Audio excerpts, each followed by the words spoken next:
And we're back with some more Master of Orion 2. And I am incredibly tired. I haven't slept a lot, but our race is so incredibly overpowered that I think we're fine. The Blue Bunnies have, I think they're in the lead pretty much in every possible way. Population-wise, we've got everyone except the Chakra are the only ones I'm concerned about. In fact, if we had not included the Chakra in this game, we probably would have already won. Building-wise, we're ahead of everyone. Fleet-wise, we're ahead of everyone. Technology-wise, we're ahead of everyone. So, yeah, I'm pretty sure we've got this in the bag, but we're just going to skip it forward a bit. Plans? Very simple. We've got all of these old colonies that have been around for a while. We've got a few that are just producing housing, as in more people, and they're getting shipped to the newer planets. And those newer planets are usually up here on the edge. So, say Corellia here there's only one person each of those planets. Though I'm thinking it's time to start adding in androids into the mix. Androids are actually incredibly powerful. Let me show you here. This one here is producing an automated factory. It costs 60 production to make an automated factory. It'll generate 5 production and gives you +1 for every worker you have on that planet, which is great when you have a lot of workers. We don't. And any of these planets, these are just slowly building up. So what you can do is just build an android. They have a +3 production bonus. So just say it's a normal abundant planet that gives you +3. Then this guy gives you an extra +3, and they eat their own production, which makes them very cost efficient. As well as that, once you're done with them, you can ship them to other planets. Downsides are they don't generate any tax revenue. You can't tax androids, it seems.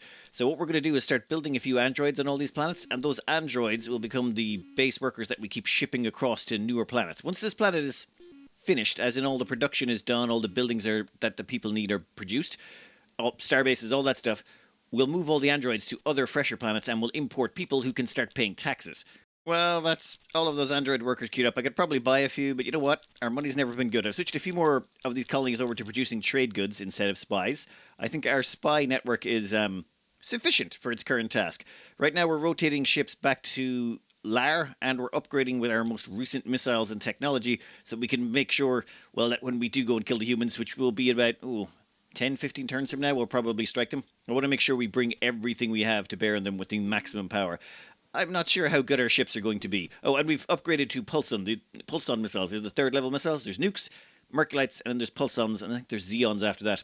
We have these researched well enough that they can have mirror warheads, quad damage, basically.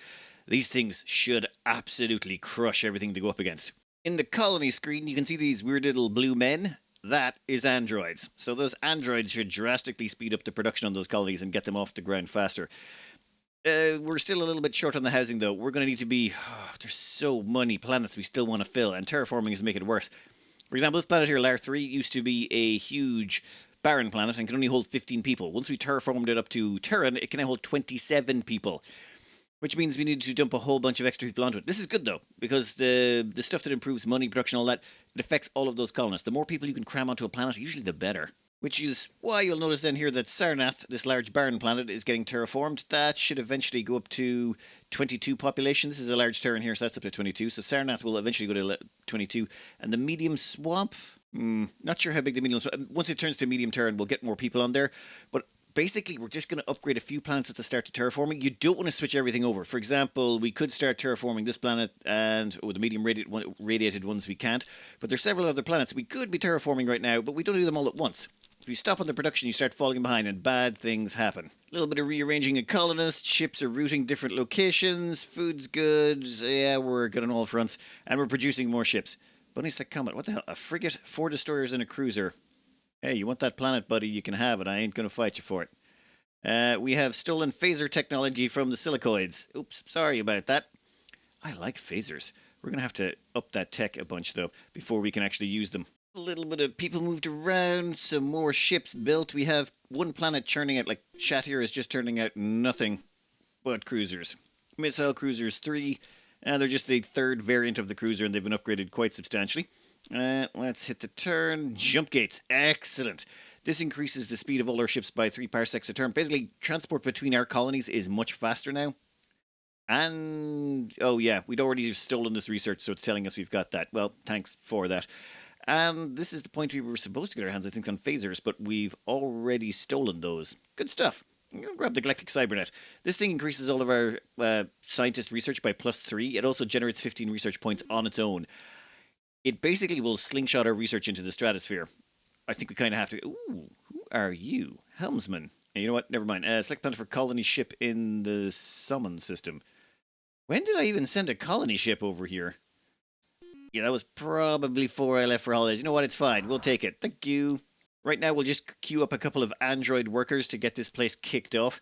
It's actually ultra poor, though. That might be a problem. One produced by workers, one for the bonus, one for molecular construction. Actually, I think we're better off not even going with android workers this. I'm still going to do it, but that's probably not great. It's an ultra poor planet. But I just want to keep consistency in all the productions. Oh, terraforming is finished. Place your order for future production. Well, yeah, we've now got another Terran planet that we're going to have to build up. You can go... Actually, just give us more trade goods. More money we can get. We can do a few more things with that later. For now, all you guys go in there, and then we're going to have to cram that planet full of more people. A little bit more moving around. Nothing major. Okay, freighter fleet spy, refit cruise ship, or refit a cruiser, refit training spy, supercomputer, auto lab next up. Basically, we're just getting all the colonies up to speed, and how have I run our ships to move? I like changing the profile nature on this. Missile Cruise 3 is easy to distinguish between, and this is a Missile Cruiser 1, which has nukes. This is a Missile Cruiser 2, which has Merculite missiles, and the Cruiser 3s are the ones we're trying to basically replace everything with. Still have no shields, though, which is probably not wonderful, but I think their weapons are low enough and our armor is high enough, we should be pretty good. And now I just gotta replace all of these other ships. This might take a minute. Move more of the housing guys around, build a few more androids to try and get these colonies up and running a little bit faster, and continue just throwing colonists into Goi 2. This place can hold 27 colonists, and there's got to be at least 10 more on the way right now. It's just that thing's been soaking up all of the colonists we've been trying to build. And we still have only 20, we still got 21 free fleet points out of 68, because we can't build the stuff fast enough and we keep refitting ships. Let's see. Vega Prime finished building Autolab. Place your orders for future production. Oh, you've done well for yourself. And you are the most developed planet in the sector. So, you can tell over here on the right what planet we're on. You see that little blue flashing light? That indicates that we're on the Blue Bunnies one. This one is 11 of 12. So we're not on any of the others, though we could click on those, I think. Also, if we click on this, it will tell us how much is the base food industry, all that stuff. So it's a mineral abundant planet, which means it's like pretty mediocre. And I think we will just set that to repeat build terraforming. It's going to have to do 3 rows of that. It's going to cost a fair chunk of change, but when it's finished, this whole planet will be terraformed and we'll be able to cram more people onto it. Whoa, actually, we might be a bit slower about that now that I think about it. The reason being, there's no real need to do this that quickly because we just can't get enough people out. I only have 7 housing planets going, I think, and I have to actually move some of those right now.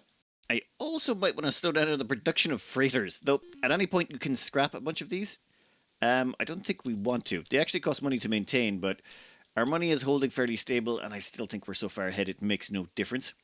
And fleet-wise, we've managed to replace quite a few of our older designs with newer ones. Soon we're just going to be, well, I think we'll be unstoppable. You can never know for sure. Something weird might happen. Then we've got 2 more missile cruisers that we can throw into the fray. You 2 guys actually head over to Alcor. And I'm going to start bringing back some of these older ones. Like those missile cruiser ones, they need to come back and be refit and upgraded. Well, how much fleet you got there?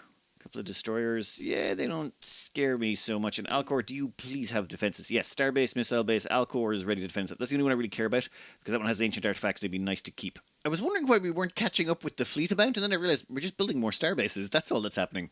That's why our fleet is not growing as fast as we should. Also, Shadow's good at producing cruisers, but it still takes it about 2 turns. So it's 2 turns to build a missile cruiser here. Until we've refit all the other ships, I should really send the refit ships back to Shat, but then there's a black hole in the way and it gets annoying. It's a little bit... You know what, it's fine. I really should have multiple production centres up and running, but we can handle this. The GNN bring you today's news headlines. The Alkari Empire will live on only in the history books, as the last vestige of Alkari power has been annihilated. Someone's killing all the races. This isn't fair. It's got to be the Chakra race, these guys over here. Reason being is, well, their fleet is massive, just about as big as ours. Their buildings are pretty much off the charts, well, except compared to ours, and their population also the same. Tech-wise, they're also up there. So, yeah, I think they're the ones who've been going around killing everyone. In fact, they might make wonderful unpaid interns. They have good population growth, good food bonuses. They're aquatic, subterranean, repulsive. They're not tolerant, though. The silicoids might not be too bad either. They're lithivore tolerant and population growth plus 50. Maybe we'll capture a few of those just to have some customized farmers and some customized production people. Right now, we've brought Goy online as a production center. Reason being, it's crammed full of people, it's a rich planet, and it can churn out a cruiser, one cruiser every 2 turns.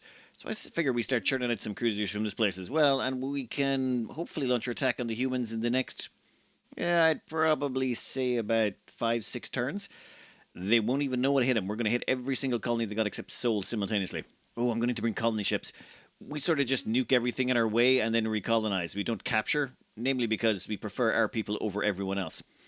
And let's see what the future has in store for us today. Nothing too crazy, and the enemy haven't launched attacks on us. All good. A little bit of maintenance. Since we now have 3 shipyards going, I'm thinking we're going to catch up on that number pretty quickly. Oh, Galactic Cybernet. Excellent. Oh, that's going to require an entire rework. I'm going to have to go into every colony and tell them to build one of those. Well, all the science ones anyway. I think right now, I think we're in a good position to kill and defend ourselves. So what I want to prepare for next is the Antarans attacking. So I want to get my hands on some assault shuttles. I have a particular way of dealing with the Antarans. That's a little bit odd, but it's very fun. That's why I do it. And, plus 15. So we've actually churned out loads of fleet, and I'm going to have to actually stop building the cruisers in a bit and start churning out a few colony ships to go with this. Let me do some sorting here. Oh, the reason I was complaining about that Galactic Cybernet thing is I have to go through to all the colonies that are producing trade goods or spies, and I have to put Galactic Cybernet up front, and then I'm going to have to put all the workers in there, and then once it's finished, I'll have to move them back. At the end of it, we'll have a lot more science. Just gotta make sure I get all of them. This might take a minute.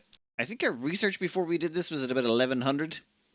It's plummeted because we've moved everyone out of research into production. There is a fair bit of micromanagement with this design, I will admit. That minus 100 BC a turn makes me a little nervous, but it's fine. Once we finish some of those galactic cybernets, everything will be grand. And what were you? You were probably repeat building terraforming. Sometimes when it does a repeat build and you max out whatever it's repeat building, it just sort of glitches. Right now, our attack squad is quite small. There's only 3 cruisers here. I have put 4 cruisers over here in Alcor. We want to make sure we have a little bit of a front line against these guys in case they decide to attack back. We basically want to strike all of them simultaneously. So soon, all of our excess cruisers are going to start funneling in that direction, and we're going to want to have at least 2 ships for each of these, each of their planets. So we're going to want about 10 cruisers in that core. We should be able to afford it. Might take a few more turns. Okay, assault shuttles have completed. We're going to need Titan construction and augmented engines. I'll grab Titan construction now, then we'll backfill with augmented engines.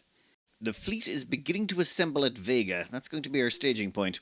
And some of the colony ships are also starting to arrive. There's one on the way now. I would like to start with 4 colony ships and then start shipping them in as we go. Oh, High Council. You know, if we had picked, instead of picking the Illyrians as our pitcher, if we had picked the Chakra, they couldn't have shown up as a race, and we wouldn't be involved in this vote against them. Okay, those guys had 6, those guys had 4 votes. It all depends on their population. Mechlers have 4. Yeah, the Gnolans, I pronounce them Nolans for some reason. And 21 votes for the Emperor of the Chakra. We will abstain with our 30 votes. We've almost got half the population of the galaxy, but not quite. We just need to expand that little bit more. Or wipe out some people a little bit. Our fleet is actually starting to come together. That is a nice sized chunk. Just give us a few more colony ships and we'll be good to go. A Titan class construction. And then we're going to get augmented engines to go with that. This is going to be for a ship for taking care of a future threat that may or may not show up at some point in the future. You just want to be prepared for them when they hit. And this is the Industrial Colony of Alcor 2. This is the one with the ancient artifacts that gets a bonus to research. So currently 60 research being produced. Now it's 215. Yep, we'll take it. Thank you. You can see the, where is it? Ancient artifacts bonuses plus 28.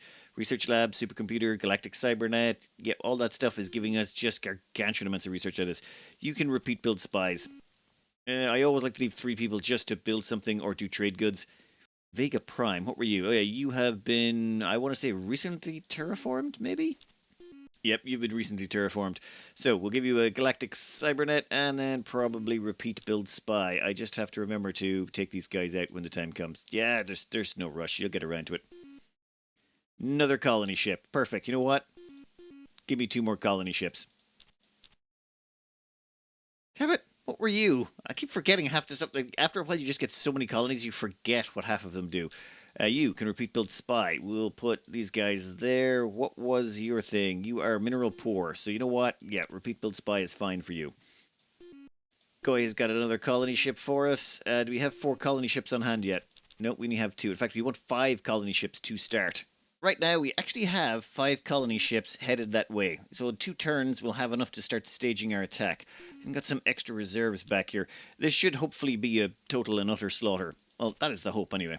Augmented engine increases the ship's combat speed by 5. It's one of these add-ons you can stick into a ship to make it faster. And those technologies we stole off someone else. In fact, we haven't stolen any technologies off anyone in a while, so I think I might get a spy tech just to make sure we're keeping up with everything. Anti-grav harness will add 10 to the ground combat rating of all of our troops. That's actually kind of handy for the plan we have in store, so we'll grab that. Ooh, warp dissipator technology was stolen from the Nolan by your spy. Yep, excellent. Does anyone else have any tech we could steal, I wonder? Technically, I said we would have to wait until we had 5 colony ships in this location, but not quite. You see, we're launching a staggered attack in a way that where they're all hit at the same time. So, for example, if we try and send an attack here, 2 turns, 2 turns. However, these close by places are 1. So what we want to do is launch our attack so these attacks on these 2 colonies match up. So give me 4 ships to go to Papyrus. We're going to have 2 ships hit here, well, 4 ships hit here, and then 2 of them are going to travel on to Sol. So this is basically going to be 2 attack fleets in 1. We're not going to be hit Sol at the same time as everything else, but we want to hit them fast. The problem is once you start hitting an opponent and, decimating their population, they get this thing where they want to surrender to another AI opponent because they figure that AI opponent won't wipe them off the face of the universe, and their population could technically survive. So we want to make sure they don't get a chance to do that. And then we'll send this group over there, so that's 2 attacks, and those are going to hit in 2 turns. However, on the next turn, we're going to launch attacks at Oculus and Python. And those will arrive in concert with the other. So we'll hit them with 4 simultaneous attacks on 4 of their systems. They won't be able to defend all 4. They should hopefully be spread out, surprised, and preferably very dead. Oh, you've got troop transports. That's going to do you no good. And how are we looking on the history graph? Last I saw, the Chakra and White were building up a fleet, and oh my god, the Chakra are actually still building a fleet. How? How can they afford that? It's crippled their tech. You notice all these people, their tech has flatlined? It's because they're pumping all of their money into fleet. Like every single resource they get is going into fleet so that they don't die to us, which is crippling them on every other front. So the more star bases we can get up, the more command points, the more ships we can produce and host for free. What they're doing now is they don't have the command points for it, so they're building trade goods to support their fleets, which is just not sustainable long term. Ours is. We're also producing a few more colony ships, but I think I queued up some galactic cybernets. Yeah, so there's colony ship, galactic cybernet, yep, all that stuff. Next turn. Okay, so this turn there will be no fighting. Next turn there will be a bunch. Anti-grav harness. Yeah, I added this because we're going to be doing some close combat in the near future, preferably, and that will help. Between these shields, you want the planetary radiation shield. That's actually very useful for multiple reasons. The planetary radiation shields, you can put that on a radiated planet, and once the radiated planet has a radiation shield up, you can then terraform that planet. It turns a radiated planet into a barren planet, which allows you to terraform it. Otherwise, that radiated planet is just radiated and there's nothing else you can do with it. So you can cram more population on once you put on a radiation shield and terraform it. It's just usually expensive and more of a late game thing, but we can afford it. Going to finish building colony ship, place order for future production. Actually, give me a galactic cybernet and then another colony ship. One more turn. Let me just queue up a few things here. Oh, actually, wait, no. I'll go through the combat stuff first. We're going to grab 2 of you, 1 colony ship, and you're heading to Oculus. And then the remaining ones are doing Vega. Yep, we'll grab 2 of you in a colony ship and go to Python. And we're a few ships short here, so I think I'll take 2 from this location and send them over to Vega. How long are you guys going to be? 1 turn to Vega. Perfect. And I think we have maybe a colony ship or 2 that can go over. Thing is, we want to colonize this entire system immediately. We want to make sure that any other AI opponents don't think that, hey, maybe we'll send in a colony ship and nick one of these. No. We want to take it over and immediately build it up. I think that's enough preparation. Let the games begin. I'm not sure how it decides which one you attack first, but we're going to Papyrus. We have 3 cruisers. Okay, this is big. And why do we have so many colony ships? I think that's definitely a bug. We got a 4 of 4. They got a starbase, a missile base, gold deposits. Gold deposits, not a combat thing. We got to kill a starbase and a missile base, but we've got 4 ships to do it. If we can't do this, we're in so much trouble because we just picked a fight. We're not going to go too close, and we have this thing called Dauntless Missile Guidance. It's a special we picked up along the way, which means if any of our missiles miss, Or if any of our missiles destroy the first target and there's more left over, they will continue on to the second or find another target. So the missile base behind us, I have to say we just target the starbase. All the excess missiles will fly through. Well, after the starbase is dead, hopefully, any excess missiles will go target the missile base on this planet. You can see it's got a bunch of hit points, and killing planetary stuff can be tricky. So we're just going to fire off all of these rounds. Now, we only have 2 rounds, or 2 racks of these. We could have had 5, but would have had less missiles to fire than in each volley. So normally what you do is you just have 2 missile volleys, and if you can't kill it in 2 missile volleys, you're probably going to die one way or the other. So anyway, we'll fire those there, and then we'll just hit done. Now, I've made some changes to the DOS box to hopefully not have massively fast combat animations. Let's double check this. Fast animations? No, we're going to turn that off. We'll hit done. Can we actually... Oh my god, we can actually scroll correctly. That's one done. Next one. And last one, I think. Yeah, that's all of them. That's it done. Oh, excellent. It actually fired. It's still a bit fast, but you can see all the missiles going towards it, and you can see the lasers that get fired at us. They're doing counter-missile fire. Let's check something here. They've got 6... Ooh, they're firing 12 pulse-on missiles at us, but they don't have MIRVs. So, basically, it's like they fired 3 of our types of missiles at us. That's all they've got, because they're not MIRVed. What do you got? You have some neutron blasters, laser cannon, 4 pulse-on missiles, same thing again, but that's really one of our type of pulse-on missiles. Oh, that's a problem. They got warp dissipators. If we can't kill this starbase, we can't run away. No, we're probably good. Probably. You know what? I'm just going to fire one more batch at this. If that doesn't kill the starbase, I'm just going to leave the others just in case. And I'm going to save some missiles. Missiles are impacting. They killed it. The overflow. Never mind. Hit the planet and devastated it. Now you get to do this bombard thing. All of your ships bring along bombs with them. It's not actually built into the game. It's something to do with your tech and things like that. But you can bombard a planet after you've attacked it so that you can invade. We're not invading. We're just killing everyone. And they're all dead now. Sorry about that. Next fight. 2 cruisers versus 1 destroyer, a starbase, and a missile base. This is not good. I don't know if we've got enough firepower to take these guys out. I think the best thing to do is probably target the starbase. What is your weaponry? You have... Oh, and there's a captain on there. Nice. He's got 3 neutron blasters, 2 laser cannons, and 1 nuclear bomb. So basically, pop guns. Right. In that case, you fire that. You fire that. Hit done. Yeah, you missed. In that case, I think we will fire 3 pulse-on missiles at you. And then we will hit you with the rest of them. And then we'll fire another 3 pulse-on missiles at you, just in case. And fire the rest of them at this guy. Hopefully we've got enough. Oh, yep, starbase is down. However, we are now out of missiles. Run? How's that guy doing? He hasn't been hit yet. And how's the planet doing? Yep, that hasn't been hit yet. We may have to leg it. That missile is actually targeting Missile Cruise 3, which doesn't help. You know what? Fine. You start heading in that direction. But I think... Oof, I think we're going to have to maybe retreat this guy. You retreat. But he's probably got dauntless guidance anyway. Ow. He's dead. Oh, missiles hit the... Never mind. It worked. We don't have a lot of bombs, and there is quite a few colonists on this because we didn't do as much damage. They have 3 buildings, 11 colonists, and 4 infantry. But we're just going to drop everything. Ow. That hurt my ears. Okay, we have 1 colonist left. That is unfortunate. Next up, 2 cruisers, 1 colonist. Oh, I managed to fix the fast combat by... there's a link to... you know what? I'll show you a link to... I'll leave a link in the description to a forum post that explained how I changed the clock cycles.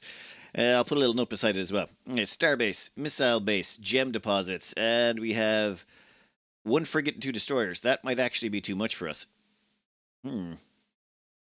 Maybe hit the starbase with everything we got and then retreat. Then we can come back and just hit the starbase with all our missiles, then retreat after the missiles have been fired. Well, retreat far enough, and then the missiles should destroy the starbase and hopefully the missile base.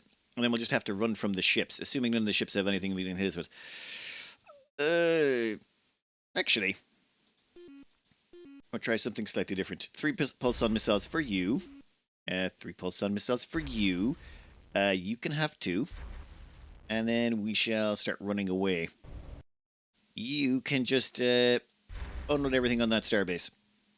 Why not? And immediately start running away also. Missed, missed. Yeah, their weapons are going to have terrible accuracy. I think everything on the starbase again, because if you want to get out of here, we got to make sure we do enough damage to it. And you can run and starbase again. Don't think we're going to take out the missile base, but hopefully we get enough missile damage done to these guys. What's your armor actually like? Zortrium. That's actually pretty good. Zortrium and Zortrium. And they've got a guy with 4 eyes. He's probably really good at shooting. You know, he's got laser cannons. Like laser cannons at this stage, it's just ridiculous. 1 pulsar missile. Woohoo! Go you. You keep running. 4 points of damage. Damn it. Oh my god, okay, I took out all of them. How's the starbase doing after those pulsar missiles? We didn't even penetrate the shields, so its hull is still completely intact. We may be in trouble. Yeah, well, I don't think we're going to be able to kill the whatchamacallit, the starbase. Oh, never mind, we got the starbase, but we can't get the missile base.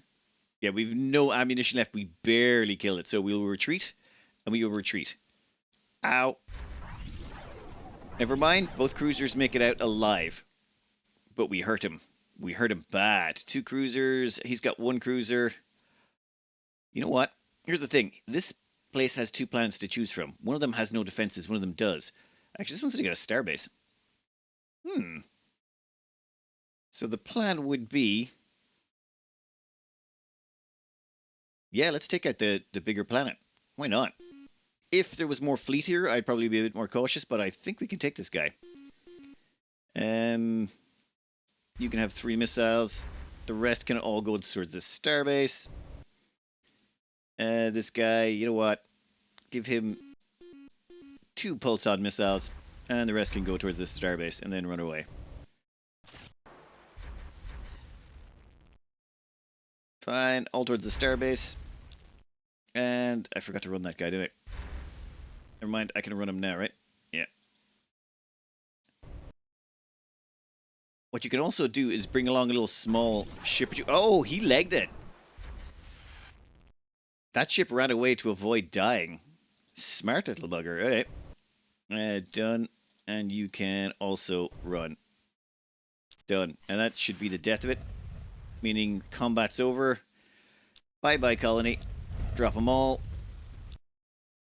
And your scientists have completed the research into magnetogravitics.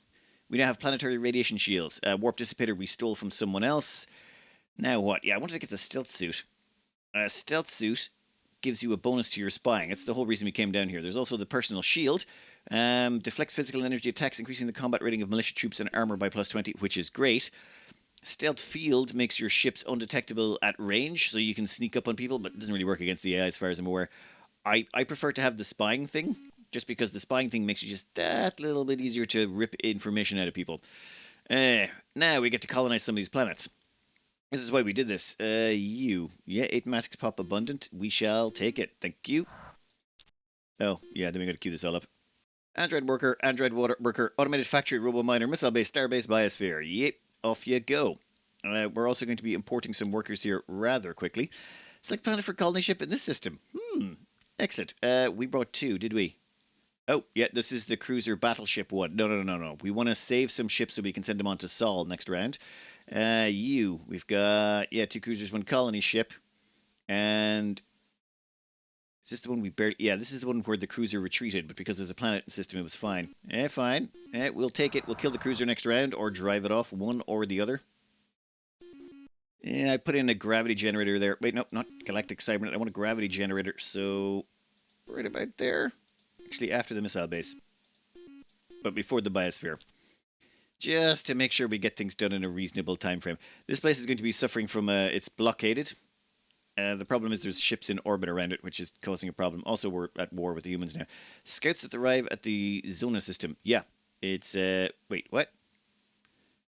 What happened here? I think I had to retreat from that one. You know what? Never mind. Scouts arrive at the Oculus system. Yeah, cool. Oh no, your senseless attack in the Python colony has enraged the human population, Queenie. The Emperor has authorized full-scale retaliation. Well, Queenie don't care, I'd say. And we've also got a bunch of new colony ships coming online. We're probably going to need them to colonize a few places. What we're definitely going to do is send on our battleship and our missile cruiser with a colony ship onto Sol. We need to start smashing them next turn. We've got ships around these planets, and I need to start sending colony ships to make sure we colonize every single last planet in these areas. One thing we are also doing is we are migrating a couple of androids to both of these planets. They're the new ones we've just colonized. There's going to be a massive wave of colonization now because we're going to wipe out the humans, take all their planets, and then we've got to fill them all as quickly as possible. More population equals more good. As well as that, let's see, this planet's full, this planet's full. In fact, every planet we've got, all the main ones are full. That one there is missing one person, but if we try and move a colonist there, it says there's already someone on the way. So we've literally got colonists either on or on their way to every single planet that requires them, except for these low-end ones. Now, the reason I say low-end is this is, say, a tiny radiated planet. My general rule of thumb at about this point in the game is if a planet is small or tiny, it's going to be used for housing. If it's medium or bigger, it gets used as an actual production planet, as in it will be either science or producing stuff, one or the other. So this planet here is tiny radiated, which means this is going to get turned into housing once it's finished producing a starbase. The reason we wanted to produce a starbase is that provides us with 3 command points, and those 3 command points allow us to build a cruiser. So every planet basically becomes a cruiser support mechanism. At the same time, was it small barren? Yes, that's going to be housing. Small swamp, housing. Medium toxic. Toxic plants are unique. There is nothing you can do with a toxic planet to make it hold any more people. If you have a toxic planet that can only hold 8 of your population, it will always only hold 8 of your population. Okay, you can build a biosphere or something like that, but you're not going to be able to turn it into terraforming or terraform it into a Terran-class planet. There is, well, one minor exception, but it requires a lot of finagling.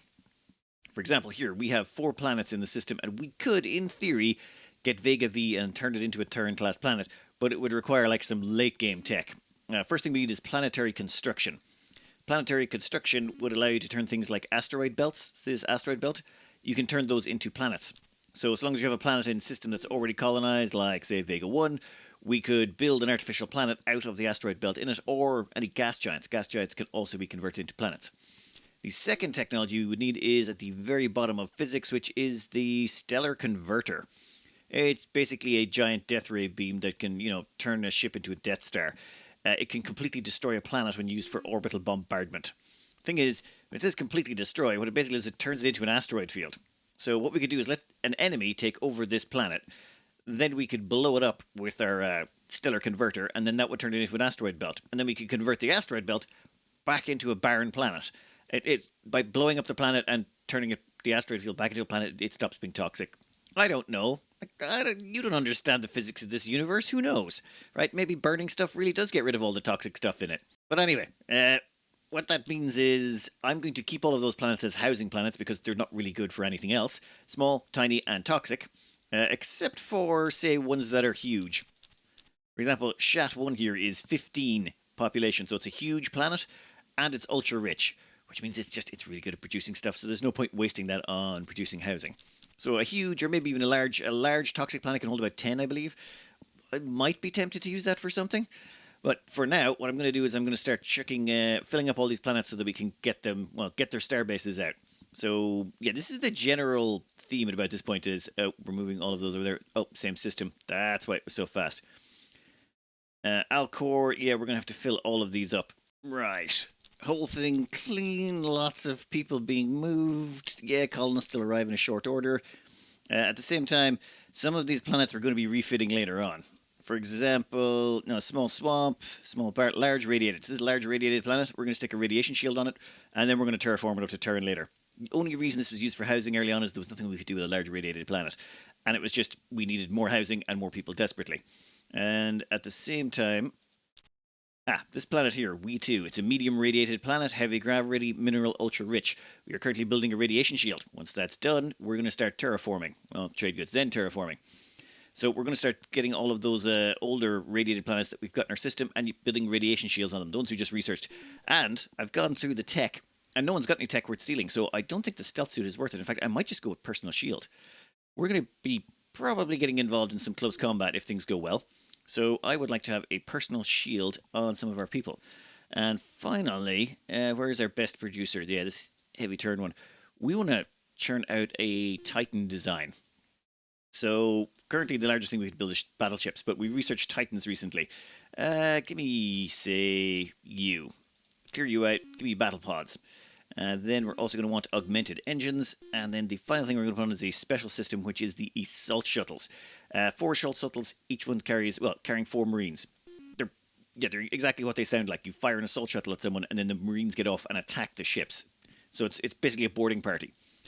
The huge power of this, though, is the entire assault shuttle fleet is classified as one boarding action, meaning you can say, cram on 23 by 4. That's a lot of Marines. In fact, no shield. Battle pods, augmented engines. We're hoping what we're going to be facing is probably not going to have enough damage to kill a Titan quickly enough. So this thing's here whole purpose is just to get up close and dump its assault shuttle into one target. We will be upgrading these later, so I'm basically just giving it a 1 designation. We'll probably be able to cram in a few more assault shuttles as time goes on.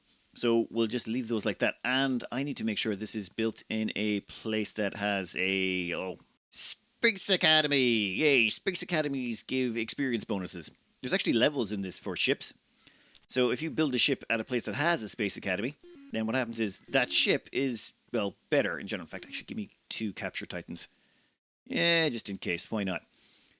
So a couple of Capture Titans will come in handy. And if we go to, say... Here, let's check out this ship. This ship has a regular crew.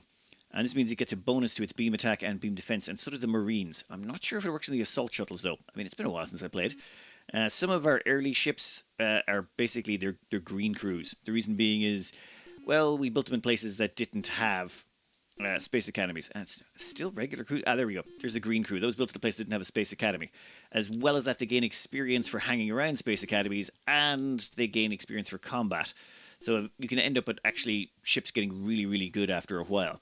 It's more noticeable with beam defense ships or beam ships, but it can help with other... it doesn't help so much with missile ships, to be honest. Oh, there's the green crew. So this was probably back in the day a nuke missile ship. We built ages ago before we got Space Academy, so the crew is still green. But a little bit of combat, and they'll be up to regular in no time at all. On this next turn, we should be able to wipe out the Python colony and the Oculus colony. And once both of those are gone, that will cut the humans off from most of this area, and we can start moving a bunch of these ships at the rear forward. I'm overly protective. I shouldn't have had these ships here anyway, but we can move those forward and get a further... Well, we're going to have to get closer to these guys over here. These are the end game boss in this game. All of these white Chakra units up here, there's loads of them, and they got a decent-sized fleet. So we're going to have to build a front line sort of along here, and then we'll probably wipe out one of the other races. We also have a scout headed over to this planet here that hasn't been explored and no one's colonized. That is most likely Orion. We'll get around to what Orion is later, but it's generally in the center of the map, and no one colonizes it for a long time because it's defended by a guardian that will basically brutalize any ships you send near it. You'll find out when that scout ship arrives. It's going to die horribly. I mean, just sorry, guys. You know what? It's fine. Let's just go. What do you got for us?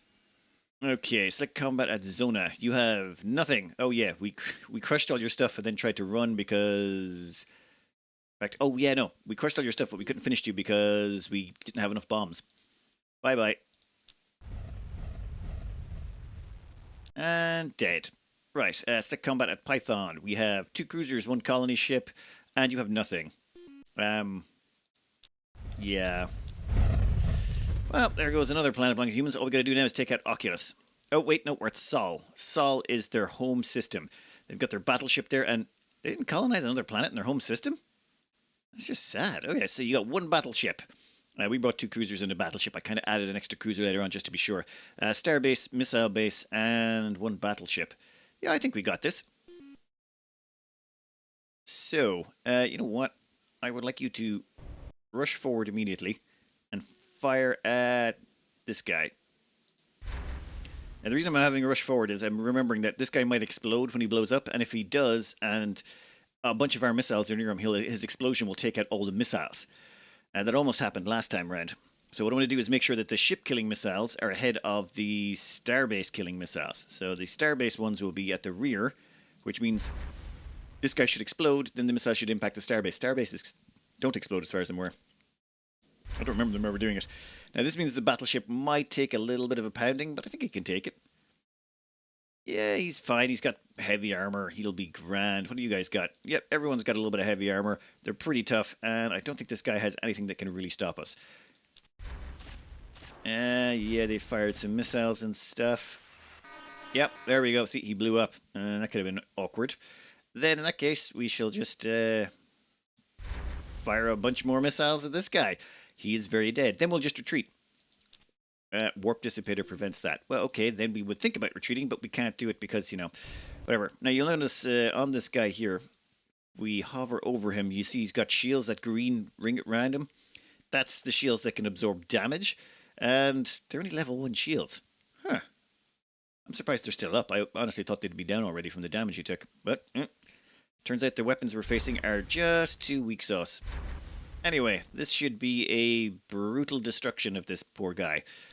Yeah, you missed, and the missiles are going to impact you. And then the leftover missiles in a second are going to pass through and hit your planet. And when it does, there's going to be a mess. This time, okay, we can retreat the missile battleship. There's no point keeping it around.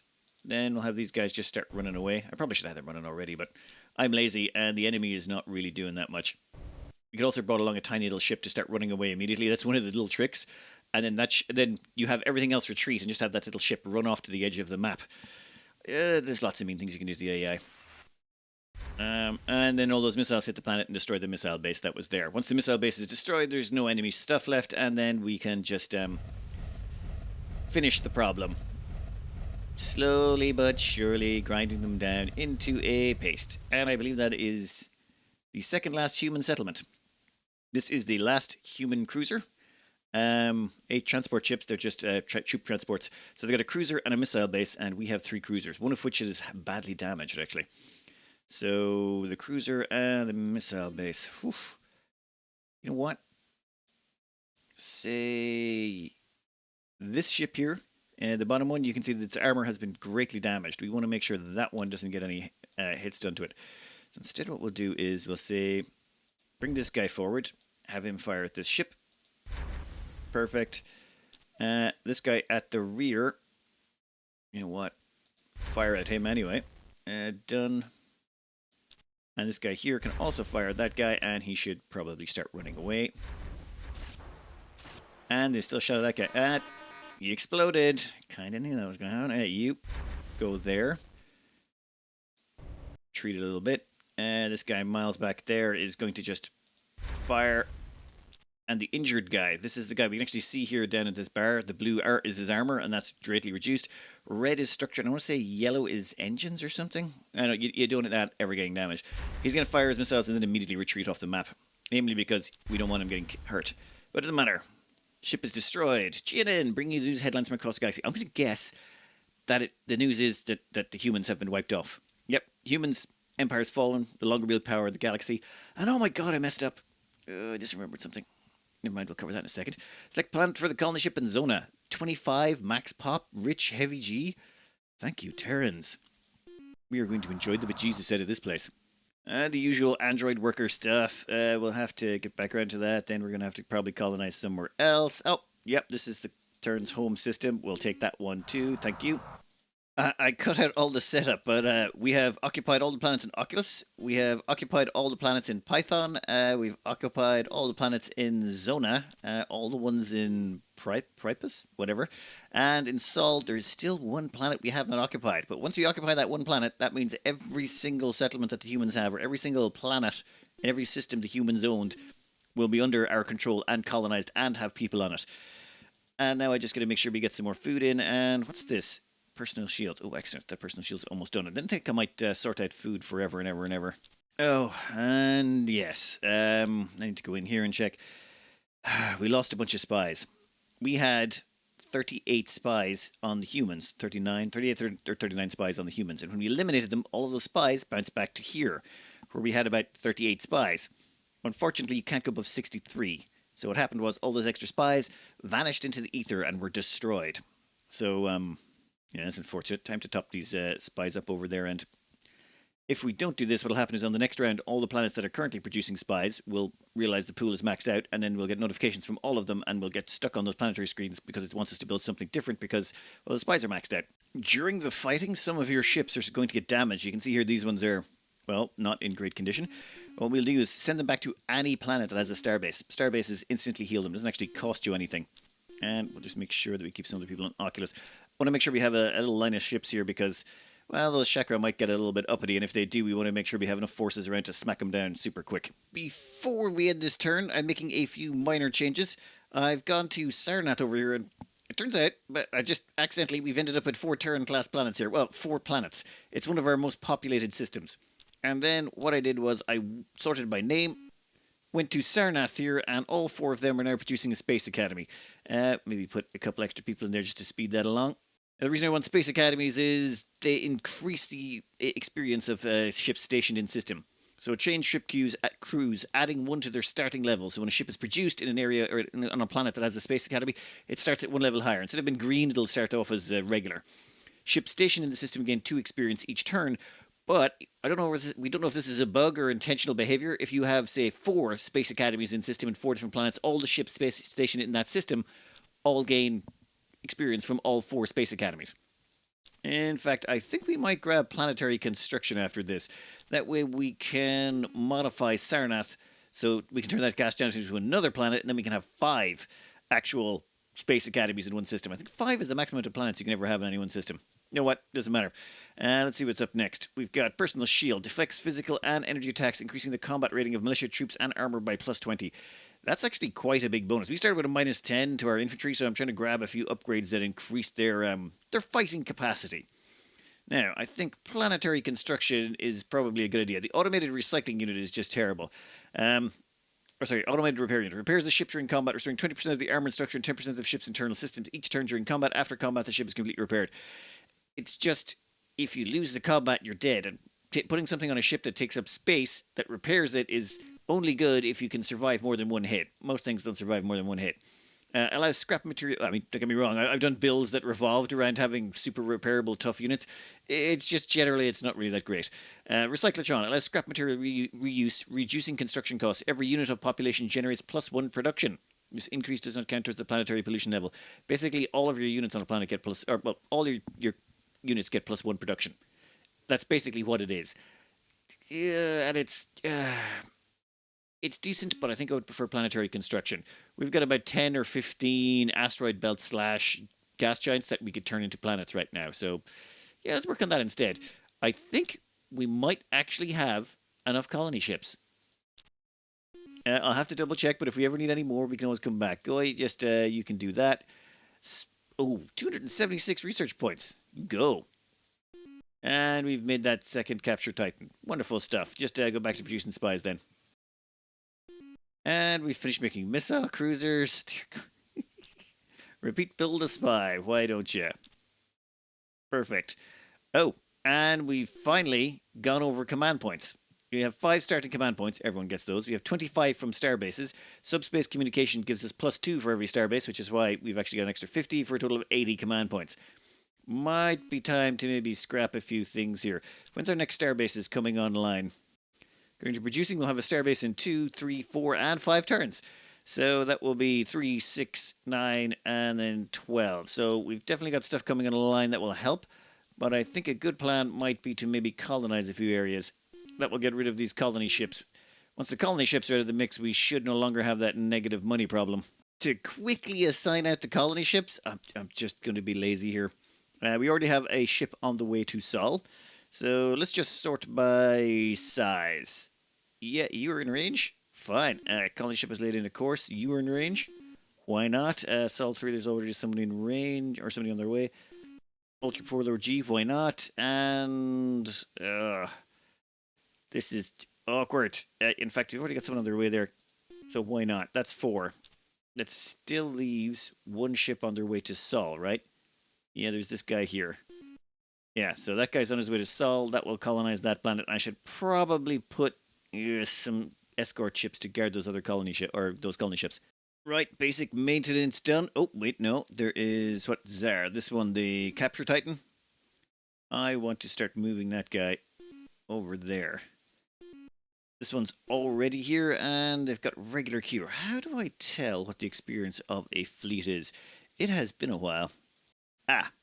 Below the title there, it says regular crew 58 experience. So it actually tells you how much experience a ship has. So this guy here has 53 experience. I suppose we'll find out soon enough how long it takes before they get, well, more, or they go from regular to, I can't remember what it is. They go all the way up to elite. And you can get ultra elite if you get a certain trait. Anyway, let's see what the next day has in store. We're still at -6 on the ships, but once we start colonizing a few places, that'll go down. And we've got a starbase coming online next round as well.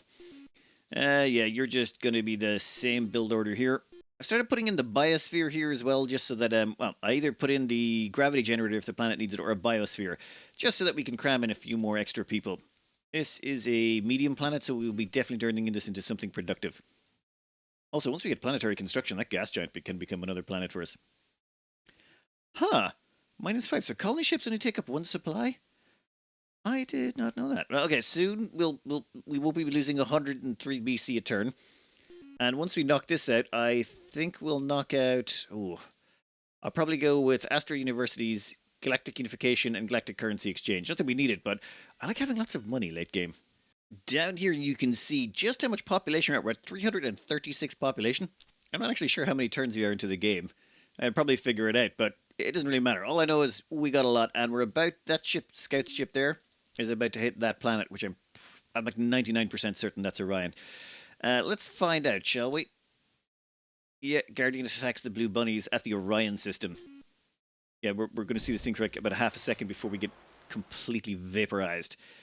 Yep.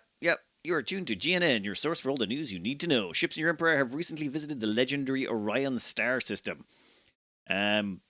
Basically, don't mess with that guy. He's terrifyingly dangerous. We can kill him. It's just it'll take a little time. And now, while I did have other plans, I think I'm just going to knock out weather control systems right now and solve farming forever and ever and ever. And queue up a bunch of colonizations as well. So here it is, Orion Special. The Guardian defends the ruins of the ancient Orion homeworld. To plunder Orion's riches, you must defeat the Guardian. Now, my understanding... Honestly, I never really looked into the lore. I was more interested in blowing stuff up. But the Orions were the people who imprisoned the Antarans. And the Orions have now left or gone off or been destroyed. I'm not sure what. But basically, they fought with the Antarans and they imprisoned the Antarans in their home system. Put them in a pocket dimension or something like that. Again, this is very vague memories. And then the Orions either disappeared, left the system, or died, or in the combat, I'm not sure what. And this is their home system. So if you can gain access to it, it usually gives you a big bonus. It is a 25 max pop, ultra-rich, huge Gaia-class world, which is kind of awesome sauce. Also, if you kill the Guardian, you get some technology out of it that can be pretty much brutally helpful. And what happened here? Oh, this was probably set up to terraforming, wasn't it? Yeah, that would explain it. Never mind. You can just repeat bill. You know what? Just do trade goods. Trade goods is fine. Standard issue stuff. Moved colonists around. Got some ships moved about the place. Colonized some places. All the usual. Nothing too crazy. It's just a case of just plowing out all the things we're going to need to win. This round, I have noticed that the Chakra are sending an invasion fleet. That's 6 turns to Fiidas. I believe they're attacking the Nolan down here. They're more of a tech race.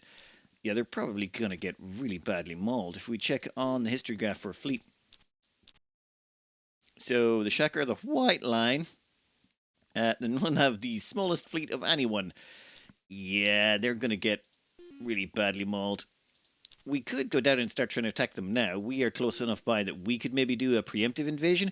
But honestly, we have so many planets to work with. We don't care. I've moved the population around. Weather control system. It gives +2 food per farmer.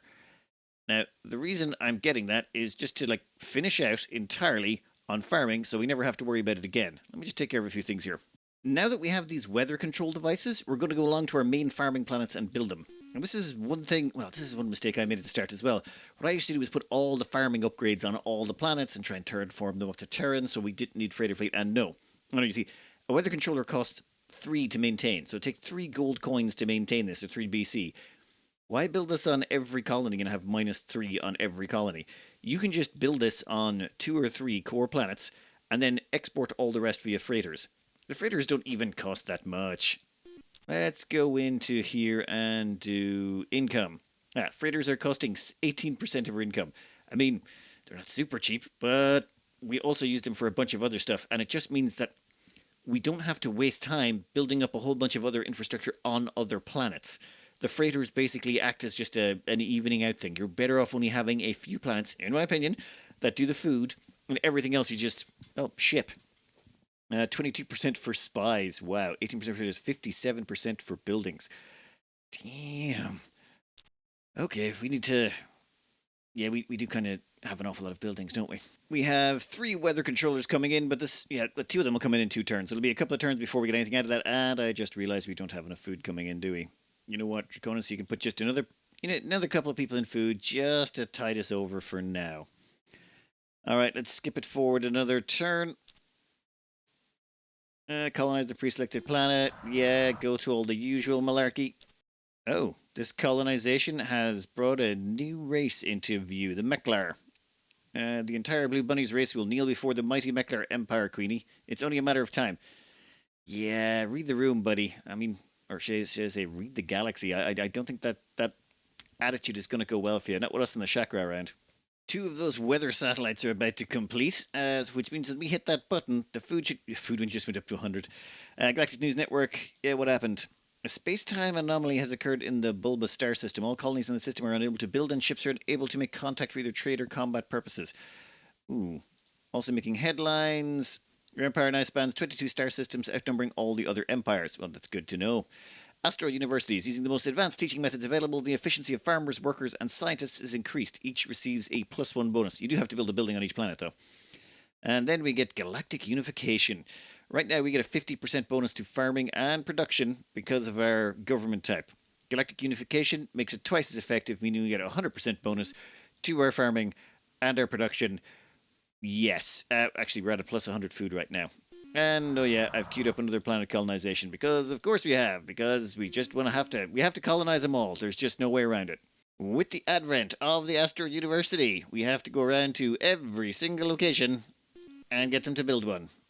You can also build an artificial planet. Why not? You're a really powerful... Lar 3 is... Well, it's a little bit of a production hotspot, so we'll let them turn out an artificial planet. We just want more places to colonize. Why not? And everywhere else has got to get themselves an Asteroid University, and I have to move a bunch of people out of food because we're already producing 100 food more than we need.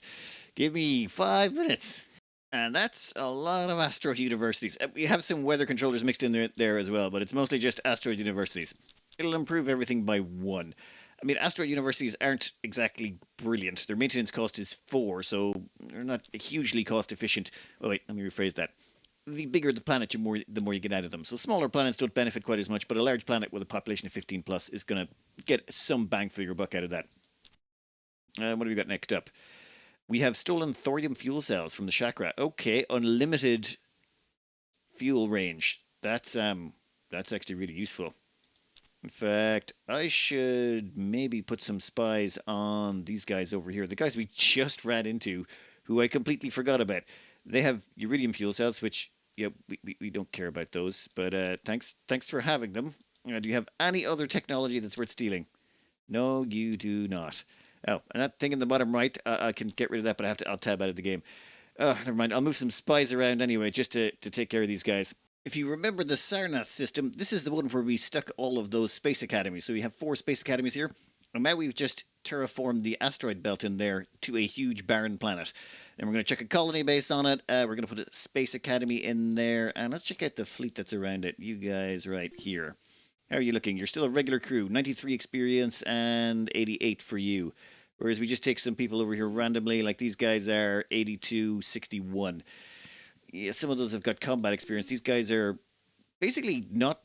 They've had 0 combat experience, but they've got higher regular experience. And I think once they hit about 100 experience, they'll go up to the next level, which should increase their beam offense and defense, and should also make their marines just that little bit tougher.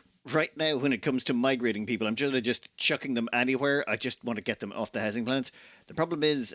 you've reached the maximum number of settlers which can be en route at any given time. It turns out there's a limit to how many you can have in transit. I'm not even sure what it is, but it starts to happen around this point in the game when you're just... Well, you're moving people around a lot. Oh, I actually have 15 spare points to spend on fleet. I might want to start looking into that. Select planet for colony base in Sarnath. Yeah, here we go. This is our newest planet that we're going to want to put a space academy on at some point. The usual... A quick turn, people moved, stuff queued, everything continues. Pretty sure the guys are at war. The Chakras fleet should have arrived by now. Another colony set up. Yeah, we got 309 coming in, and I want to hire a leader that's been around for a while. This guy, Admiral Jared. The only reason I really want him is navigator. All the ships in the fleet he's part of can move 4 parsecs per turn faster, and they can ignore the movement restrictions of moving through nebulas or black holes. He increases attack bonus of ships, I think that's beam weaponry. Helmsman increases the defensive ships, and diplomat, well, we can't diplomatically deal with anyone, so we shall hire you. Fleet-wise, we're going to send you over here to one of these. There's still a regular crew. Fine. You, it will take 5 turns to arrive. Now, 5 turns from now, he's going to arrive on that Titan. And when he does, that Titan will be able to move an awful lot faster. We've also queued up another few Titans, but that is on our industrial planet Lar 3. We've queued up 3 of those. It'll take 1 turn for one of them, and then the rest might take 5, might take 1. Depends how much stockpiled stuff we have on there. And this place here is just turning out trade goods. I want more money so I can start upgrading these colonies faster. We can just buy stuff instead of waiting all this time. All the basics done, ships being produced, colonists moved. Galactic unification is about to kick in. That means our production's about to go up, which means probably our income will go up an awful lot as well, I'd say. Well, we have a lot of trade goods being produced, and with galactic unification increasing production and food, yeah, things are going to get an awful lot better. I could grab galactic currency exchange now, but I kind of want to get into, well, beam ships. The problem is we haven't managed to steal any computers. Literally everyone in the entire universe has electronic computers, and we could research moletronics, but molecular tronics, whatever they're called. We could research those, but I don't want to. I want to steal those instead, and I think I know who we're going to steal them off. So instead, we might grab a few other things just to tide us over while we're waiting. Maybe grab galactic currency exchange, or actually deep core mining might be a good choice. You know what? I'll knock out shield capacitors. I'll knock out some of those low-lying fruit that we haven't been bothered with. And Jared actually gained a level. How? We didn't actually do anything with you. You haven't even arrived at your posting, you muppet. No new changes this round. We're just going to have to hold out until the Antarans attack us. I've been waiting for them for a while. It's just they've been really, really lazy. I was really hoping they'd have shown up by now. Galactic currency. Ooh, we could get adamantium armor. That would allow us to upgrade our... You know what? It'll allow us to upgrade our missile ships a bunch, and we don't have to worry about upgrading anything else for a while if we click on that one. So yeah, let's let that one kick in. In the meantime, I think we have a few planets that need more finishing. I think we can just skip this forward a little bit. Right now we're just... minus 40% pollution. Yeah, we don't care about that. The medicine is interesting because it increases the population growth of all planets in the system by 60%, but yeah, we're just too good already. The gifted increases the morale rating of the planet, and we don't have morale because our government is a hive mind collective. They don't have mood. They just mindlessly do the job. So we're going to reject you. You can sod off. We don't want you. As a bit of an aside, I've queued up just a few artificial planets in the background. It's just there's a few planets here. Like this place here has asteroid belts around it. Vega has asteroid belts. Some of them, I basically found ones that had enough planets, a planet with enough population in it to start queuing them up. That should speed things along. And once this chemistry is finished, we can upgrade all of our missile boats and, well, hold out until... That should tide us well over until we get into the missile stage of this, or the beam stage. Since we're planning on going up to beam ships are better when they're big. However, we can't build them right now, but we do want more ships. What we're doing is we're building missile Titan class ships. We'll later on just replace them, or we'll refit these and turn them into beam ships. But for now, we can build them, park them, and start getting experience on them so they become, well, useful when the time comes. The refit process should not be too painful. I think we're going to use Sarnath as a refit station. Reason being is we've got like a 5-planetary system. If we could refit 5 ships at once, it would definitely speed things along. And 4 more turns, we're going to need to start refitting a whole bunch of stuff. And I need to go through and take care of a whole bunch of stuff. Like this one here appears to have finished producing a large barren planet. As in, it has just finished building an artificial planet. So, done. Gravity generator, what are you? Oh, you're a tiny planet, are you? Small, radiated, mineral poor. You're going to become housing, buddy. Sorry. The thing is, I'm pretty sure, we've won. But we get to grind them down and murder the lot of them, which is just... It's too much fun. I think it's why you still occasionally come back to this game. I remember when I first started playing it, I would have like very late game battles with the AI because you kind of, well, you weren't this overpowered, so you would be having late game battles where you'd have massive fleets smashing off against each other. But once you get to this point, you're a little bit too good for the AI, but I still kind of miss it. Another normal turn, and we've got ourselves adamantium armor. Okay, that means we can upgrade a bunch of stuff. It also miniaturizes a bunch of our missiles. That's going to be deadly. Also, you can do hyper advanced stuff to miniaturize stuff even further, but right now, not really worth it. I think I'm going to go into massive ship production, which means I want to get evolutionary mutation. It's a little bit down the tech tree, but that's okay. Now, I'm going to grab psionics here because it gives us a spying bonus, but you really should probably get heightened intelligence for the research bonus, but we're so far ahead, and we're just throwing people at every problem, so it doesn't matter. And we stole iridium fuel cells from the Meklar. Yeah, no one really cares. We already have the better fuel cells that allow us to go forever as opposed to 12 parsecs, so that didn't really make much difference. And we already have LAR 3 pumping out missile titans at a reasonable pace, one every 4 turns. In fact, as I think about it, might be an idea to go down and make that even better by getting deep core mining. Deep core mining gives a +3 production bonus to each worker. That could be very useful. What's robotic factory? Oh yeah, it gives a little bit of mineral wealth. Yeah, you know what? I'll grab a robotic factory and pop down that route instead. Slight change in plan here. I was going to bring back all these ships and refit them, but I think I'm just going to replace everything with Titans. Just replace them with missile Titans and phase out the cruisers. Normally I just wipe out everything with the cruisers, but if we're going to go beam ships, we might as well get hardcore into them. In fact, I should upgrade the design as well. Now that we've miniaturized everything, we should have 138 extra space. And should we leave the shields in? You know what? I think we can leave the shields in. Why not? That gives us plenty. Oh wow, that's a decent amount of them. Swanky new design to go with it, and this should be more than capable of doing vast quantities of damage to anything that messes with it. And then we'll just make sure we queue them up on our biggest planets for production. And we might want to see about clearing out that Orion planet. The way this will work is 3 Titans will replace 5 cruisers in terms of fleet supply. We're also going to have more fleet supply coming online as we, tech up planets and get more production on them and more starbases on them. So we're going to need to build a lot of them. I think it might be an idea to take what we do have. Can you move? Yeah, go. Why not? Damn it, I forgot to move these guys already. Still waiting for those ships to level up. This guy's still regular crew. Experience must have topped 100 by now. Maybe it's 150. You know what? We'll just keep going. At some point they'll level up and the Antarans will hopefully attack us. And this guy's just produced a large barren planet for colonization. You know what? Just chuck down a colony base, buddy. Also, this place is heavy gravity, but it's rich. It's rich and can hold 27 people. You're going to become a production center. We'll just hammer out the last of the stuff you need.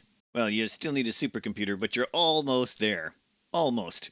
I wonder if the AI will attack us between now and then. I'm kind of curious. We have just been sort of plowing through the tech tree, producing just gobsmackingly large amounts of people. Our fleet, though, is just large enough that I don't think they'll mess with us unless we position it badly.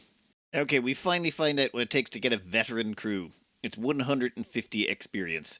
So, oh, damn it. So I've got this pilot on board that's kind of messing with the stats. But I suppose we'll find out when this guy goes up a level, then we can compare him to these guys. Whatever. It does mean, though, that when we upgrade this to a beam ship, it will have a bit more beam accuracy, beam defense, and it'll just be a better all-round ship. And we only have 1 of those missile titans already completed, and we're going to need a lot more.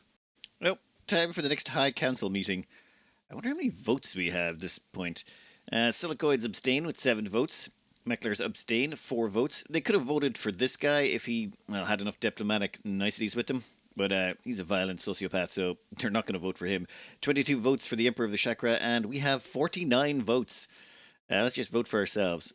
Neither leader has a 2/3 majority, unfortunately, but we're getting to the point where we'll literally be able to just vote ourselves into power.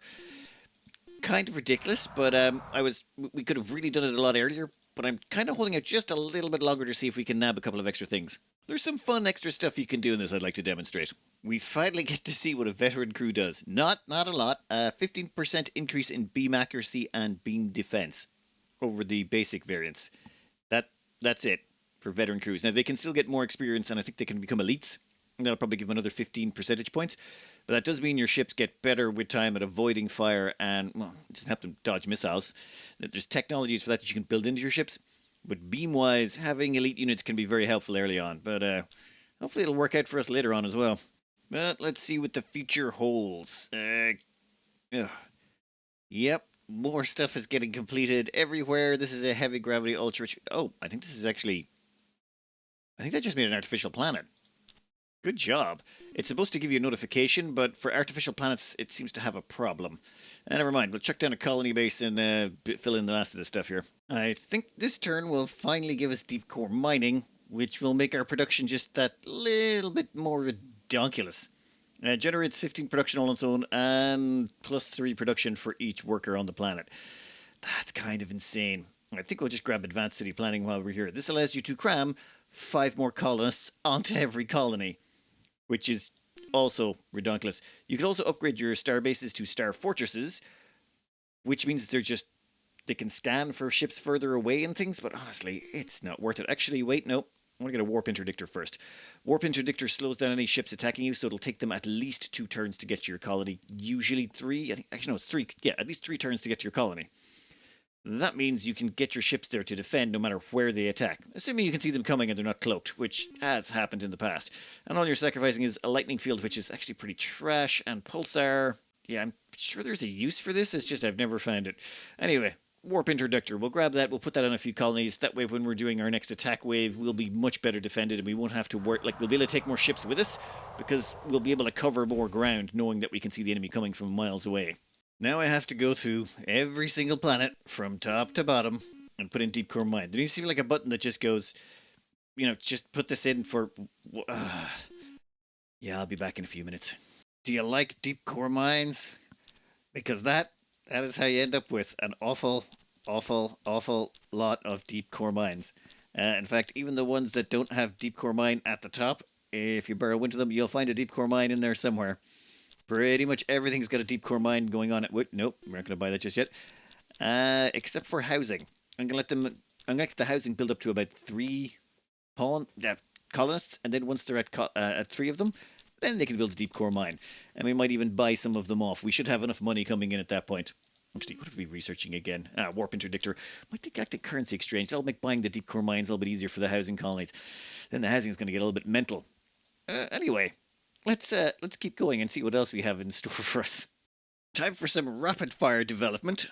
We obtained the warp interdictor. We built one of those on every system. Well, one planet in every system. We stole plasma cannons designed from the rock-eating silicoids. We then researched the Galactic Currency Exchange. That gives us plus 50% money generation on all our colonies. Doesn't actually require building. It just immediately does that for everything. We then stole transporter technology from the chakras, the subterranean ones, like the ones with the massive amount of population. They're not really useful for what we're going to be doing, but they are good for boarding ships if you want to do it at some point. We then researched advanced city planning, so we can now have 5 extra colonists onto every planet. That's all planets that we own can fit 5 more colonists than before, which is just ridiculous, especially with our population growth. And then we went on and grabbed psionics. This just gives us a plus 10 to all spy rolls. It would also help with our morale, but our government type doesn't actually have morale. We're like those weird psychic unity thing, whatever. Then we knocked out universal antidote. It's basically a bit of population growth boost. It's not great with what we've got. It just gives us a little bit more population growth. Then our spies stole megafluxers from the chakra, the subterranean guys again, the massive population. This basically allows you to cram 25% more stuff into a ship, which is just a really good tech. There's actually a bunch of really good techs on that tech level. We'll go over it later. But yeah, that was a great steal. We also managed to steal antimatter torpedoes, which are of no use to us. But hey, it removes one of those tech options, meaning we can research something else at that tech level instead of getting those. Spy-wise, however, we have also maxed out. In fact, let's cut this back in here. This is our espionage screen. We have 63 spies here, and we can't put any more spies on anyone else. We have literally maxed out everything. This means anyone gets any new technologies, we tend to grab them within the first 5 or 6 turns. In fact, I don't think anyone's got any left that are worth grabbing. Or actually any at all, for that matter. We've literally stolen every tech that anyone's ever received. At the same time, our population has gone from 512 to 675 population. I basically fast forward about the last 15 turns just to skip stuff. The only reason I'm cutting back in now is we have a good chance of knocking out evolutionary mutation. And that's actually pretty powerful if we can nab it this turn. 80% chance? Nope. Never mind. 100% chance now that we've taken care of the maintenance. And here we go. Evolutionary mutation. You may choose 4 additional points of race development picks. What that means is you get to go back to the starting screen and grab a bunch more stuff. As in this screen here, then we let you pick your race and stuff. Oh, there's tons of good ones. Loads of people go with cybernetic. Nah. You could also get rid of some of our negatives, so we could get rid of our ship defense thing, but yeah, we're not going to do that. Instead, we're going to go with the one everyone picks. Warlord. Now, the reason everyone goes with Warlord is, well, they've got a few things, but races with the Warlord special ability have all their crew function as 1 level experience higher than normal. So your crews will shoot a little bit better their laser beams and defend against laser beams a little bit better. And crews have the potential to eventually become ultra elites. As in, your crews can train up so well they become just very good with beam weapons. Now, that's okay, but Warlords double the rate at which they produce marines and tanks that are built. We don't use those at all. We don't need them to keep our population happy, and we're not going to be defending that way. However, the most important bit. Each colony produces 2 command points. That means if you just settle down the planet, throw down like 1 colonist onto a rock, you get 2 command points. That is ridiculous. We've occupied 22 systems. We've got at least 2 planets in each one on average, more to be honest. So we're going to get about 100 command points out of this. So yes, we will take Warlord. Thank you very much. And that hasn't moved. Why are we going to get plus 15 command points? It probably takes a turn to update. All right. Let me finish I'll just do the maintenance, get all the colonies we're building. Like, we are still expanding rapidly, and it takes a little bit of time to queue everything up. A little bit of a different build queue. We go automated factory, robo miner, deep core mine for all of the production bonuses, then missile base, star base, and then repeat build terraforming. At that point, we'll worry about everything else. And that's it. That's all we're doing for every single new planet that we encounter. Since the Antarans have not been forthcoming with, attacking us or anything, I thought we would have a little bit of fun. We'll grab these guys. They're the largest population in the galaxy, and we're just going to declare war on them. Yes, I want to declare war. You will learn to regret that decision, Queenie. Maybe. I just want to spice things up a little. I'm going to leave those ships on the front line. They'll probably attack us at some point. However, we should have plenty of time warning, and we have this fleet here that can effectively get anywhere. In fact, this guy here gives a bonus to movement speed, and even if we get rid of him, we should be able to get to all of our risky colonies within about 3 turns. Yeah. So even with him out of the mix, we can still get to all the colonies we need to in about 3 turns, which means any attacks, so long as they don't have stealth, we'll see them coming and kill them. And they don't have stealth because we've got like an army of spies on them. They can't see it. All right. Now, our command points should go up massively, which should allow us to build even more redonkulous... Oh, I just saw that go up to 135. That is nice. So we got plenty of free capacity for shipbuilding. Antimatter bomb, antimatter drive, antimatter torpedoes. Don't care. Actually, give me phaser rifles. Why not?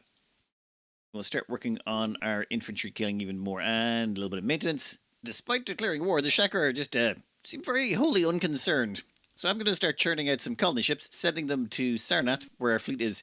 I think we have enough ships to destroy the universe, or destroy everyone at this point, but I think we'll just grind down the Shakra just to show you just how overpowered we are. While we're waiting for the Antarans to show up. We have returned to continue our purification of the galaxy. I just declared war on you. You guys are late.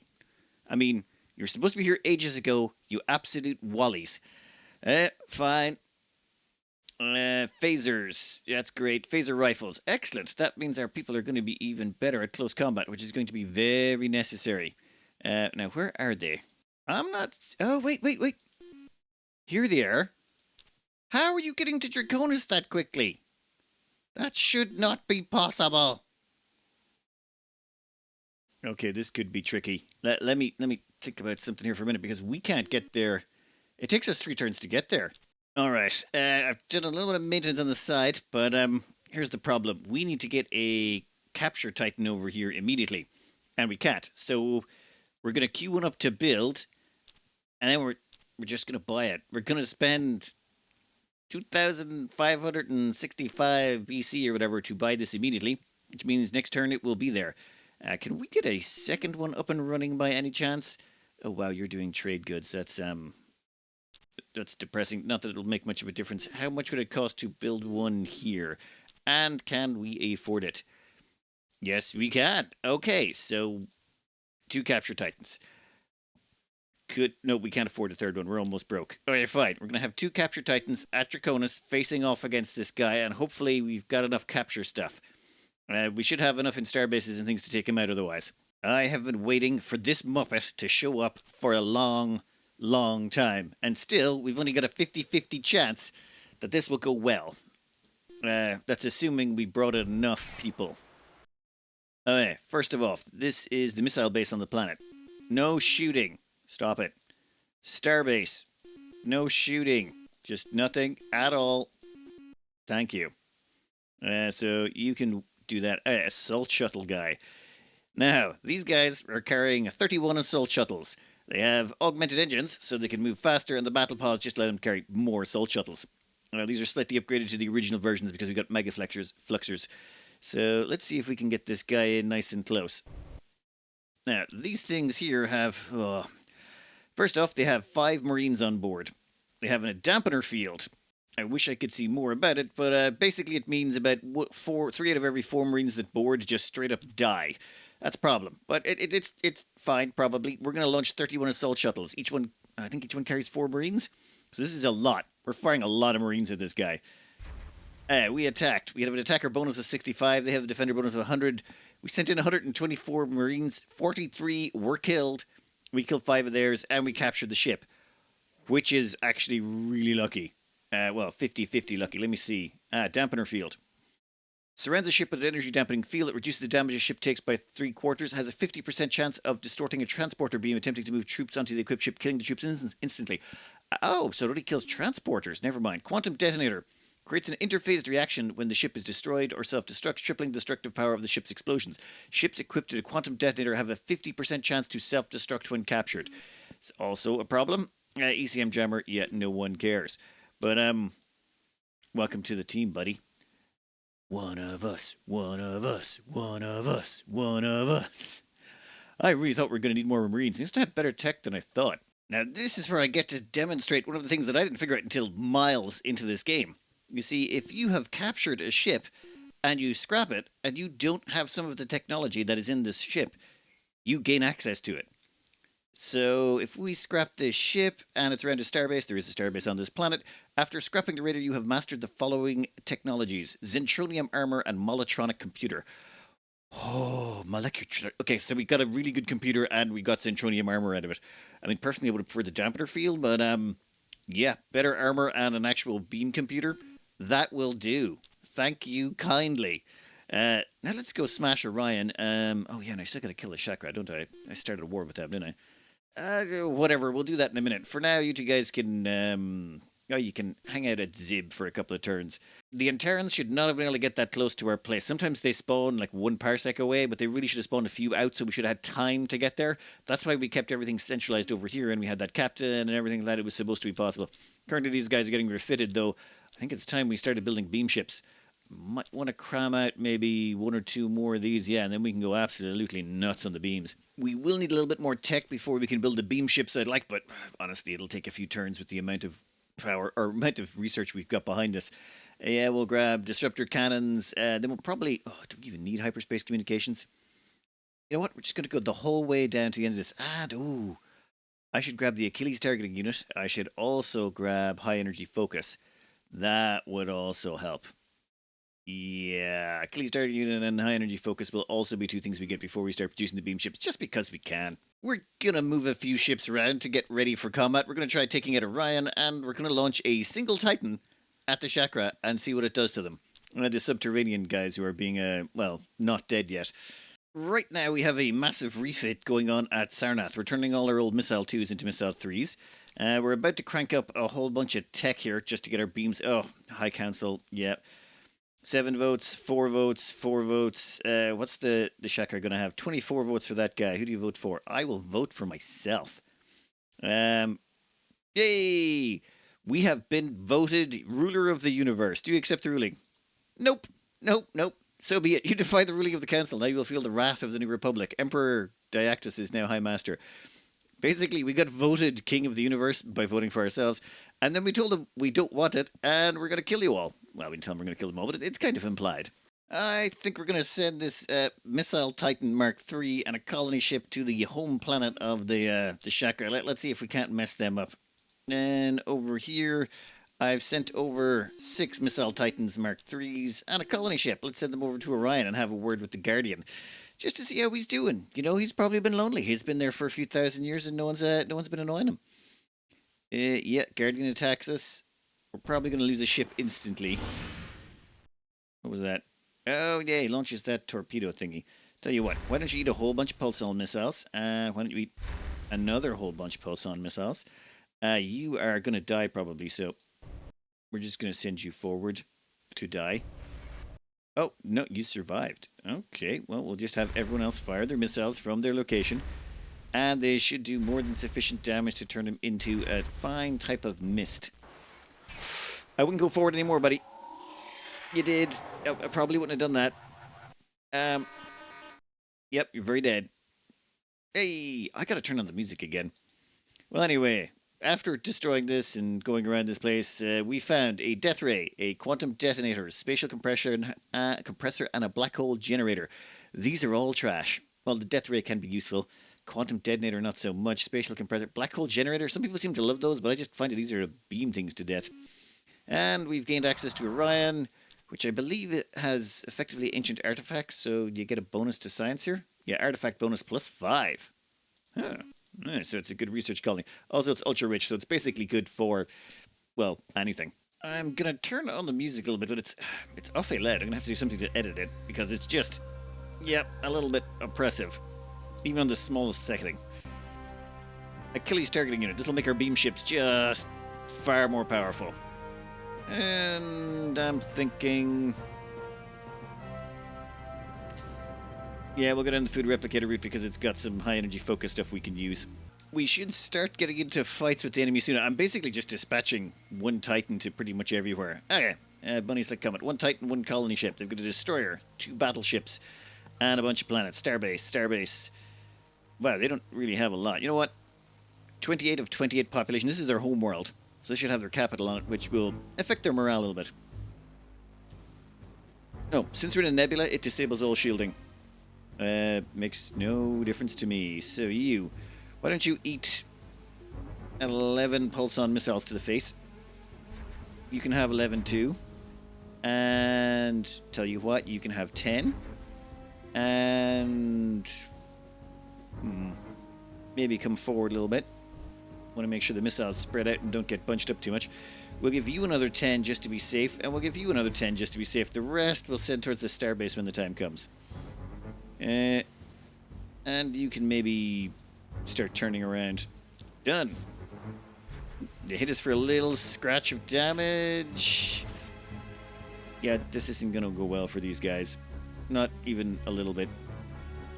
So I'm pretty sure they're all dead, but just to make sure that the starbase dies, we're going to unload our entire rack at them. Oh, you're dead. Nope, you try to run away. Nope, that's not going to help you. Oof. Yeah, I'm sorry.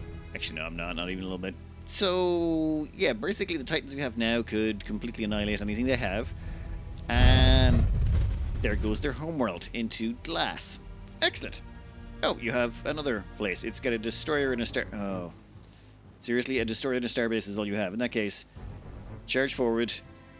Unload missiles into face. Just hit done. Yeah, you missed because your computers are electronic. Oh yeah, his explosion wiped out all of the missiles. That's, unfortunate. That's why you gotta be more careful with that. I should have been a little bit more careful, but that's fine. We have plenty of leftover missiles. His starbase is dead. And they lose all their colonists. We've now gained access to food replicators, which you never ever use them. High energy focus can increase your beam damage by 50% over base regardless. We're going to take that. And we're just going to slowly start sending 1 Titan with a colony ship to every single one of their systems and eradicating them. The only change at this stage is the first thing we build is a warp interdictor.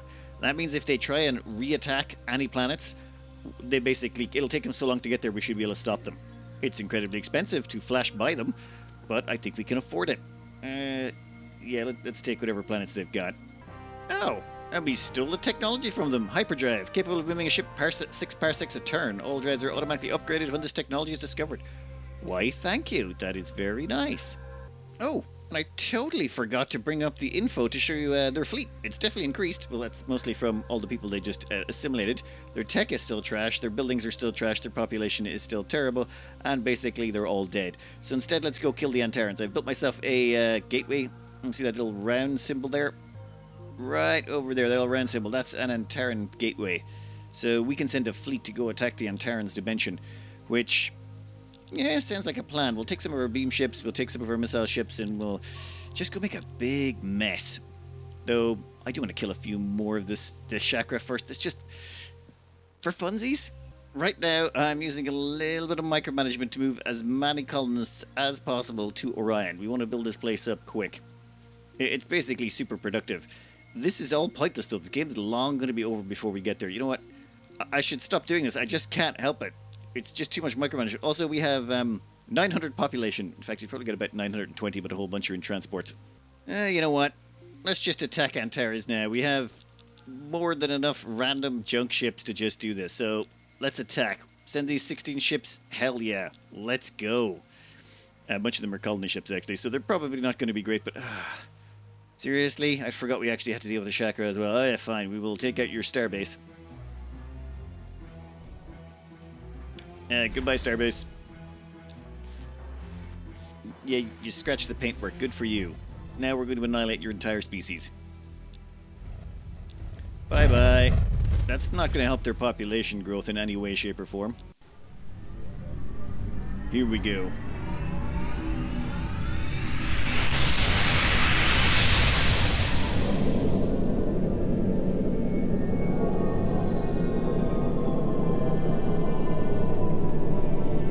Welcome to the Antaran homeworld, sealed off in a pocket dimension somewhere. I think this is supposed to be us.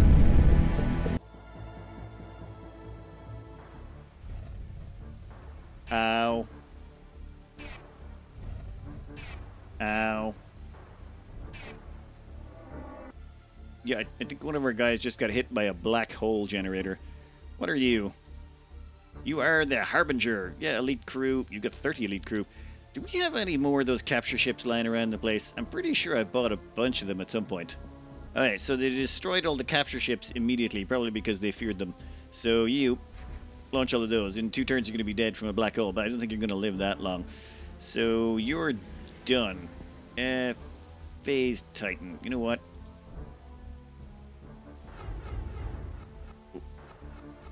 Okay, you scratched his paintwork, but that's about it.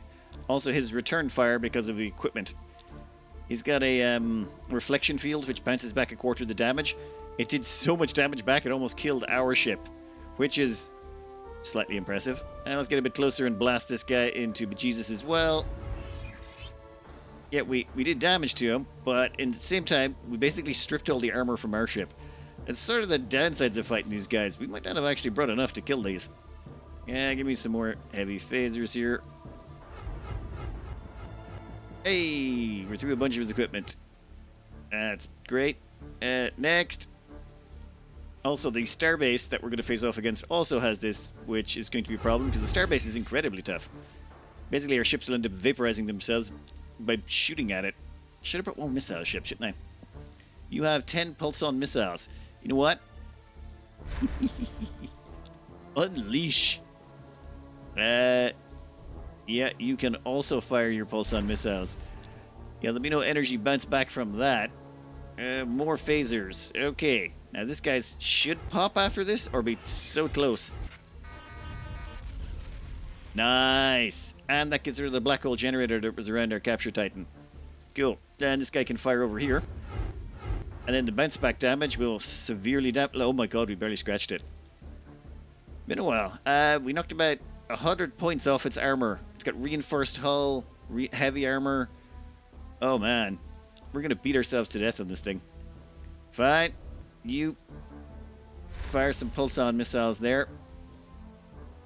More pulse-on missiles. More missiles. And a little bit more. Yeah. Oh, don't explode and kill all the missiles. Hey, the missiles are hitting. Oh, wow. Did that thing just eat all of those like a pancake? Oh, but it's injured. It's definitely injured. Like, it looks like it stripped off most of the armor and... Yep. Oh, I'm just thinking. This guy should probably turn around. Because he's going to get shot next, and I don't want the explosion to take out a bunch more ships, or a bunch of missiles. Those missiles are doing a good job. You... Actually, you can pile forward. Give me some more missiles there. How about you? You know what? Pile forward as well. This guy's about to have a real bad day. No, you're just going to stay here. Yeah, he almost... It's like, stop hitting yourself. Stop hitting yourself by shooting at this thing. Ugh. I think that ship almost murdered itself, but it's fine. What do you got? You got 17 heavy phasers. Cool, we'll just send you that direction. And the ship immobilized itself. Excellent. And if we scan it, we'll see... I don't know if we've killed any of the Marines or done much to it. We're slowly breaking it down, just not enough.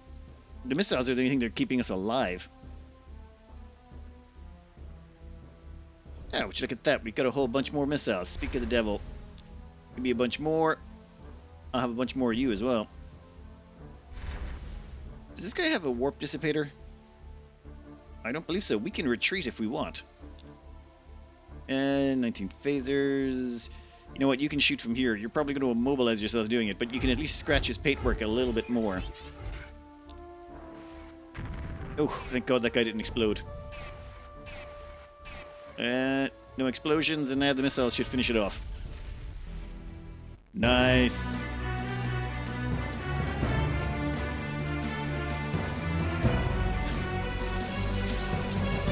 Nope. I love the way he's in charge of all of the defenses. Yep, your shields are down, buddy. That's a violation of health and safety. He's just on a giant platform in the middle of a rocky cavern. It just feels wrong. The power of the ancients is now yours to command. You have crushed all opposition beneath your heel. You rule the greatest empire in living history. Its soldiers' bravery at your command. Your army is undefeatable. Your fleets patrol the skies of every planet and galaxy. This galaxy. But other challenges await the master of Orion. You know, for 1998, they did really well. I quite enjoyed this game. I mean, I've put way too many hours into it, but we didn't have as many games back then. When it comes to score, basically the only thing that counts is your population. You can get extra points for eliminating things and capturing colonists and technology, defeating the Antaran homeworld, stuff like that.